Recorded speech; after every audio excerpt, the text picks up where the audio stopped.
sur la liste sont Burundi, Union européenne, Venezuela, Zambie et Russie. Je donne la parole au Burundi. Merci, Monsieur le Président. Permettez-moi de vous féliciter, vous et votre bureau, sur la manière dont vous dirigez les débats et je vous réaffirme en même temps le soutien du Burundi à votre mandat. Monsieur le Président, sans passer par quatre chemins, ma délégation voudrait d'abord rappeler qu'elle s'oppose à toutes sortes de mécanismes ciblant certains États au détriment d'autres États sans le consentement des États concernés, car cela va à l'encontre des principes d'impartialité, d'objectivité, de transparence et de non-politisation, mais aussi ça va à l'encontre de l'esprit de la Charte des Nations Unies. Ma délégation voudrait exprimer son profond désaccord avec le contenu du document qui n'a pas sa place ici et le rejette dans son intégralité. Ce petit document ne fait que renforcer notre conviction sur le caractère inutile et inadapté de ce mécanisme sur les droits de l'homme qui est imposé et voté par tous les pays occidentaux et rejeté par tous les pays africains et plusieurs autres pays des régions qui s'inscrivent contre la tendance dangereuse de la politisation à outrance des droits humains.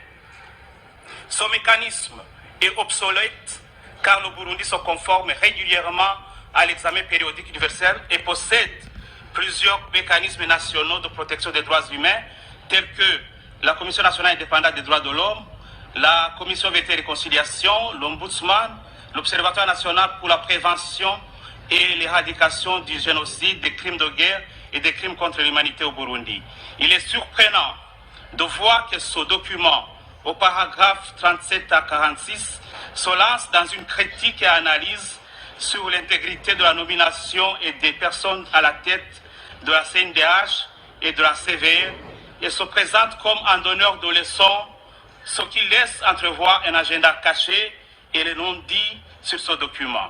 En plus, ce document, vraiment petit et bas, contient au paragraphe 32 des éléments profondément diffamatoires à l'encontre du peuple burundais et ma délégation tient à souligner que l'ONU est une organisation intergouvernementale constituée par des États et non pas des régimes.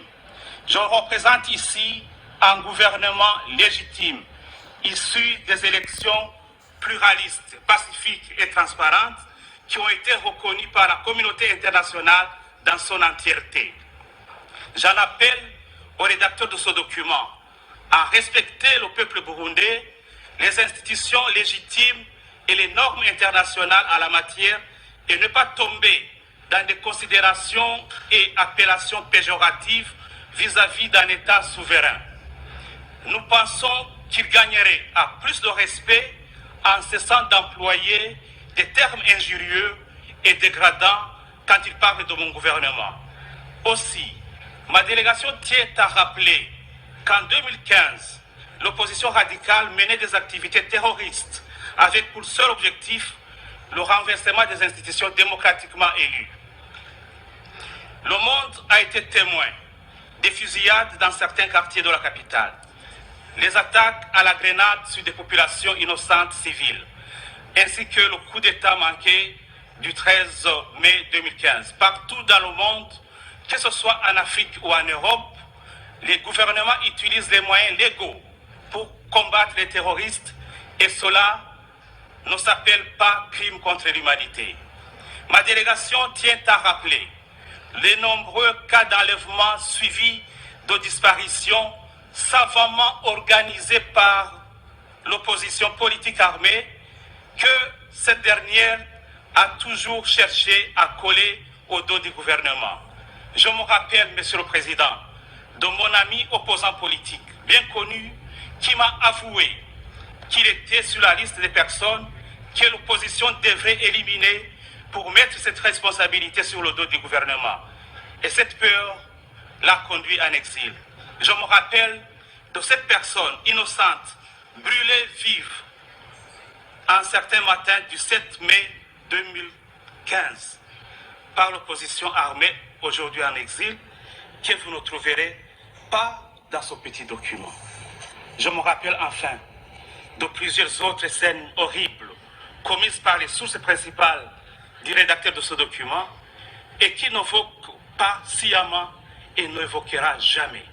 Le rédacteur de ce document, politiquement orienté, devrait garder à l'esprit que ces mensonges, ces accusations fallacieuses, ces calomnies qui attaquent la réputation et la dignité du peuple burundais ne resteront pas éternellement impunis.